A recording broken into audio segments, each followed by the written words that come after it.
Hey, what's up everyone? I'm back today. If you saw my last video, go back and check that out if you didn't see it.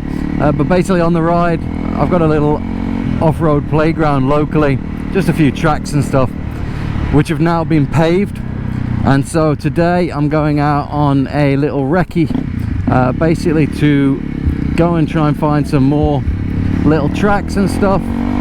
Whilst I'm out on this ride, I thought it might be quite interesting to talk about the best things about riding motorbikes in the Philippines. So one of the best things about riding here is just the scenery. Compared to Western Europe, this place is still pretty wild in a way. I mean, I remember when I first landed here on the plane, it felt so alien because it's, you know, covered in jungle, and so you've got this great variety of this incredible jungle. There's a lot of volcanoes and mountains here. It sits on the Pacific Rim, so it's very mountainous. And also then you've got where most people live is down on the coast, and you've got these gorgeous mix of rocky beaches and white sand beaches. So you could be riding 1 minute up in the mountains, coolish air, I think it was about 26 degrees when I sat out this morning, so it's pleasant. You can be doing that, and then the next minute you can be down at the coast chilling, having a drink at the beach and relaxing. It's just a totally different world, and there's always something interesting around the corner, whether that's a beautiful beach, whether it's a jungle trail, whether it's this guy here with a ton of vegetables on the back of his scooter. You know, it's all interesting, isn't it? For me anyway, I think it's a really interesting place to ride, to see different countryside and different cultures. And that leads on to the next point. If, like me, you either love dual sports, I mean look, such a case in point, Carabao coming on the road. You won't get that in England. If, like me, you're getting into dual sports, or you love adventure riding or dual sport riding, there are little tracks and trails and dirt roads everywhere here, and I mean everywhere. Now, in my last video you could see they are slowly getting replaced with paved roads, and bloody good paved roads as well in a lot of places. But if you go up here into the mountains where I am now, you go into the less populated areas, there are still tons of little trails. So if you want off-road trails, you just got to take a right turn off the main road or a left turn, and you're probably going to find something. And you might be going through, you know, backfields, you might be going through farmland.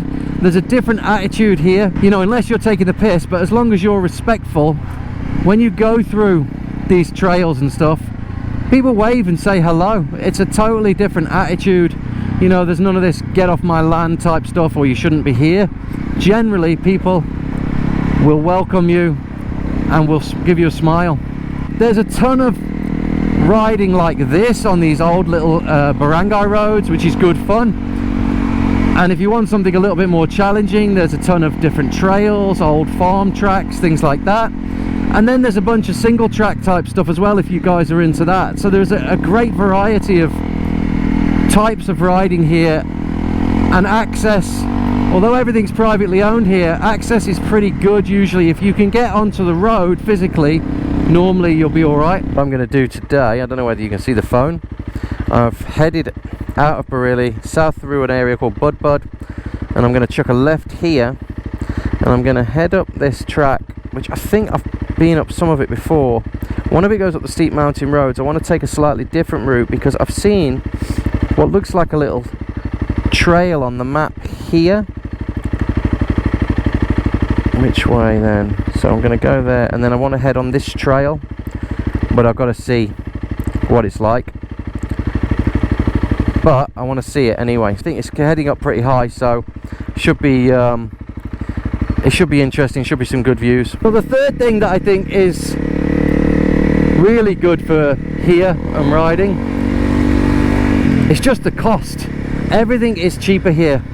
And now things are getting more expensive lately. Inflation's affected here as well, but gasoline, for instance, is way cheaper than in the UK. So I pay about 70 pence, 65, 70 pence per litre for unleaded 91 octane, and that is considerably cheaper than back in the UK. What is it in the UK now? £1.35. And not only is, like, you know, the gas cheaper, but places to stay are cheaper. So if you want to go out on multi-day rides, it's a lot cheaper to stay in a little hostel or a hotel, or even camping. I mean, God knows how much camping costs here, but it ain't going to be much. And then the cost of the bike, in some cases they are cheaper as well. Wow, this looks dirty. For instance, this bike is £3,600, which is about $4,000-ish here, which is a heck of a lot cheaper than you find it in the UK and the USA and that. So this bike's way cheaper. I've found that over here it's like Honda and Kawasaki are cheaper than I can find in the UK and in Europe anyway. And then the maintenance costs. Taking your bike, for instance, in for an oil change, you pay for the oil. If you've got your warranty booklet, you don't pay for any labour costs. And the oil for the rally the other day cost me 900 pesos, which is about, I don't know, about $14, about 12 quid, something like that. I mean, and then there's no labour cost. If you have to pay the labour cost for an oil change, it's like 50 pesos, which is about 80 pence. I mean, that is dirt cheap, and you can just change the oil on your bike whenever you want. One of my favourite things here is the culture, the attitude of the people, and I don't just mean in general, although that's good too, but also the culture towards motorbikes. This country lives on motorbikes, scooters, two wheels basically. And so instead of being, you know, sometimes in the UK frowned upon if you've got a noisy exhaust or if you're ripping up and down the road, here most people are pretty positive towards bikes. As long as you're respectful, you're not a total tit. If you ever get a problem here on your bike, I guarantee you someone within 2 seconds will be coming to help you. Or if you get a flat tire, there's what they call a vulcanizing shop. Every little village has one, at least one, quite often more than one, which is quick roadside tire repair shop. I had a problem once. My wife was on the back of I think it was a CRF 150L. We were coming back from doing some shopping, and she had a bloody scarf or a long, I don't know, shawl or something, and it draped down, it caught in the sprocket. Luckily I held the skid, pulled over at the side of the road, and within literally 30 seconds as I was looking at it, two guys came across, got a screwdriver and started pulling the scarf bits out of the sprocket, cleaned up the sprocket, and I was able to ride home. I mean, that is just amazing. And I found it everywhere. You know, if you look on this, the video of mine, dirt bike riding, there was a couple of lads, I dropped the bike in that rut, and there was a couple of young boys, in fact I think there was 3 of them, and they came straight up the hill and helped me to lift the bike up. You know, people here generally are super friendly, really helpful, and just nice to be around, and they love bikes. Bikes is a big thing here. So if you go to certain roads on weekends, you'll find that it's full of bikers going out on a Sunday. Look, I gotta get this little goat out of the way. Where you going, mate? The back wheel totally sliding there, so you just got to be careful on this shit.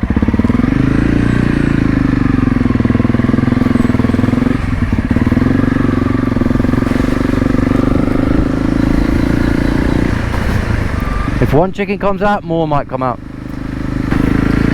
Okay, so I've talked about all the good points, but it can't all be good, right? There must be some bad points as well. And yeah, there are, but they're pretty minor, if I'm honest with you. For this kind of riding, 300cc dual sports or adventure riding, the negatives are pretty minimal. So what are they? The biggest negative would be if you're not experienced at riding.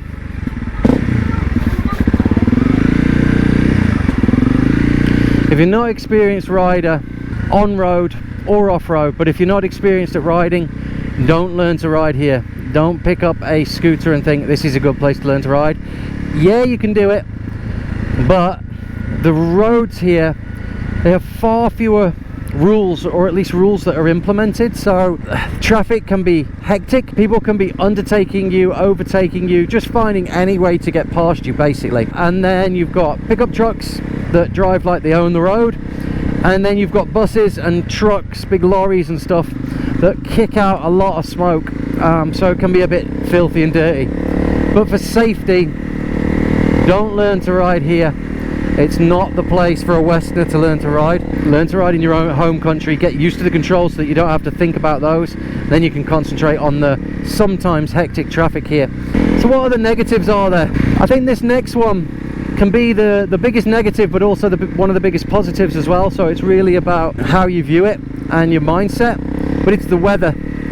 So the weather here is hot. There's no getting away from it. It's Southeast Asia, it's humid, it's hot, it's sweaty, it's relatively cool today, 27 or 28 degrees, but I'm still sweating on my back because I've got, you know, so I've got some Under Armour on. You need to be prepared for this kind of heat and just mentally get used to the fact that you are going to probably be sweating, you're going to be thirsty, you need to keep hydrated. Something I never used when I was in the UK is a hydration pack. I don't leave the house without it virtually here, unless I'm literally going on like a 10-minute ride. That hydration pack is my best friend. This is going to be slippy, I think. Yeah, dress for the fact that it is humid. So for me, on rides like this where I'm going slow, I know I'm not really going too far, it's motocross jersey, motocross pants, vented gloves, it's an adventure style helmet or an off-road helmet, a motocross helmet, and that gives you the most venting and the most air. If I'm going further, then it's a case of I am going to try and wear the coolest protective gear that I can find. And in my case at the moment, I'm testing out Revit Tornado 2 stuff. Oh, I gotta shake my brain.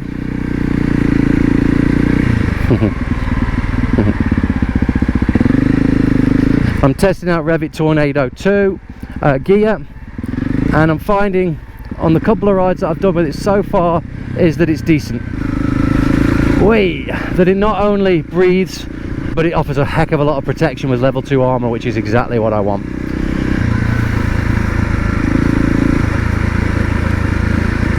So I'm on a little trail now. I don't know where the heck I am.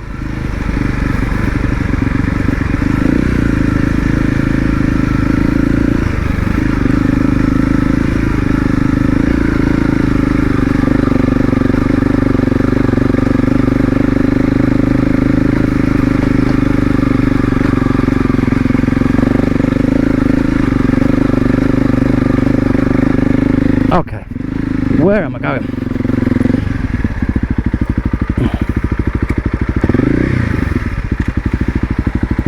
So I don't particularly want to be on this trail. Whoa.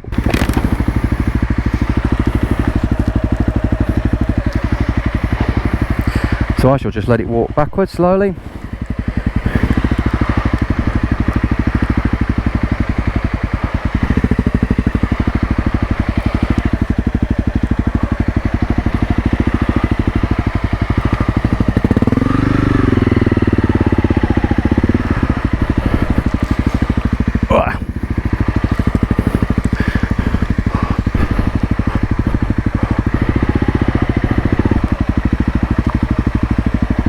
There we go.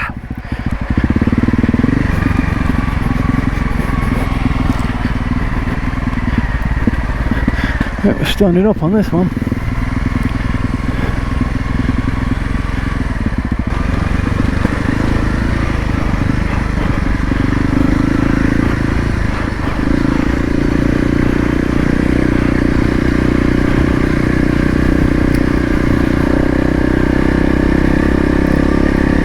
So that's a interesting trail that I'll try with someone else sometime.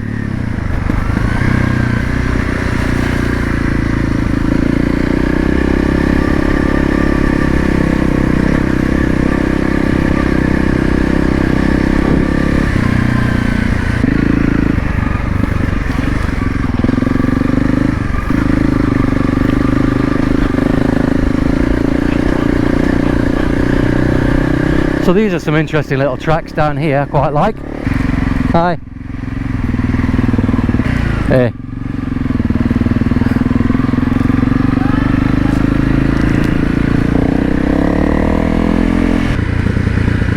Heat is a problem here, but at the same time it gives you an all year round riding season. I can ride all year round. Yeah, sometimes if it's really chucking it down monsoon type rain, then you won't be riding, but that doesn't normally last that long here in the Philippines. You know, you might lose a day or two. Here we go, look, army guys.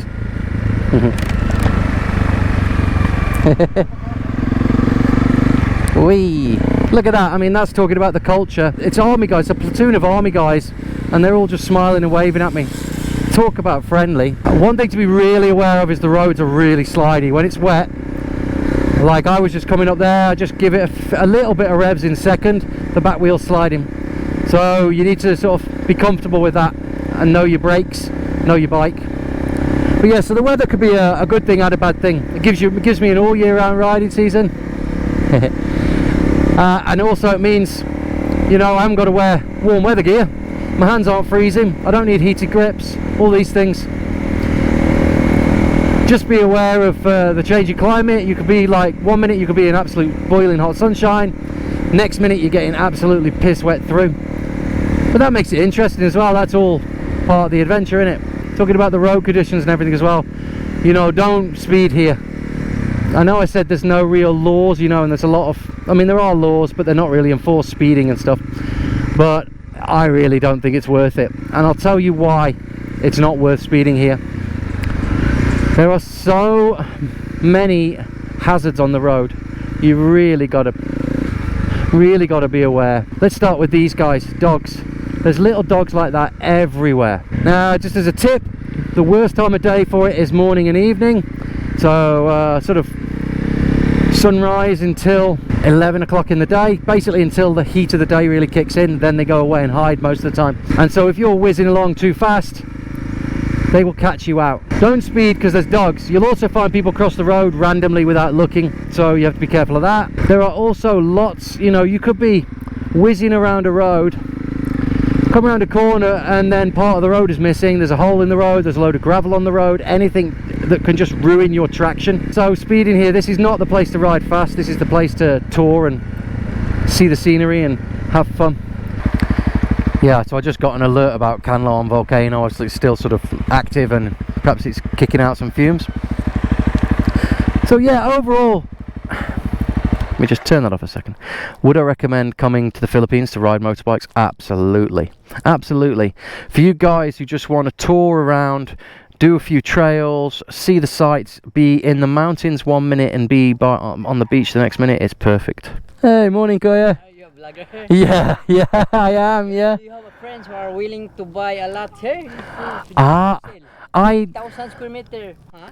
I came here before to look at a bit further down, Yes. by the water tower. Yeah, this No. one is for sale, this area. Is it? 8,000 square meter. Pilang square meter? Marag tag 1,002 only. 1,002 only. Mahal, oy. Mahal ra? Oh, mahal. Ako lang i-clarify. Mahal para mountains. Yes, pero but beautiful viewing. Yeah, beautiful, but that's tourist price. Tourist price. Yeah. I would like to ask a clear or a final, or what is his final Price of this area. Ah, I okay. heard this is 8,000 square meter. 8,000 square meters. Yeah, This belongs that one. but at 1,200 per square meters, mahal kayo. Walay kwarta. Mahal ra, no? Yeah. Akong land sa Pampanga. Akong balay sa Pampanga. Oh, nakay balay. Oh, bali ang lang para 1,100 per square meter. Next to the road. Oh, dito mahal dito. Hey. Ay, 2,000 dito square meters Kampanga. Yeah. Oh, along the road. Along the road, Oh, 1,100 Ang square meter. per square meter. Oh, Yeah, para 2,000 square meter. So I would like to clarify this. Yeah. Because I heard that this place is for sale. Ah, okay. Oh, 8,000 square meter. But I have my land. Oh, I don't know anyone buying. All my amigos, they have. If ever, yeah. I send them to this place. Yes. This is Ah. a beautiful place. 8,000 square meter. I think we can makahangyo ra siguro nig 9. Nuibe. Oh, 900. Oh, akong marag mahangyo ra siguro ni ako lang to i-clarify. 900. Paman sad sa Okay. edad ang tagiya. Oh, okay, sige. I put you on YouTube. Say hi. Ako lang to clarify. Madaba tong 9,000. Ah, yeah, okay. Maybe, yeah. But 900 per square meter. Yeah. Maybe. Okay, I put you on YouTube, huh? It's okay? Advert on YouTube? Yeah. Want to watch this video? You can look on YouTube. Triple B. Triple B. Like it's spelled, I think in Philippines they pronounce triple B. Triple. TRIPLEB. Yeah. Sige, I'd like to You could see where I ride. Salamat, kuya, ha? Take care. Yeah, I will. Not too much. No, I go slow. No, not too much. Ah, nice guy. Woo! See, friendly. I know he's trying to sell me land, but that's fair enough, isn't it? He's got some land to sell, and the price is mahal kayo. But if anyone was interested, they could negotiate it.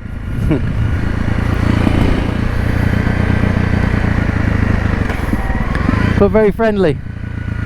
And also, I forget to say, one of the things here as well, compared to like Vietnam or somewhere, look at that guy, he's just walking down in the mountains and he speaks enough English to have a conversation.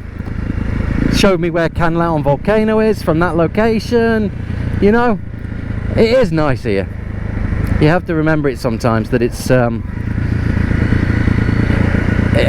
people make it. The people make this place.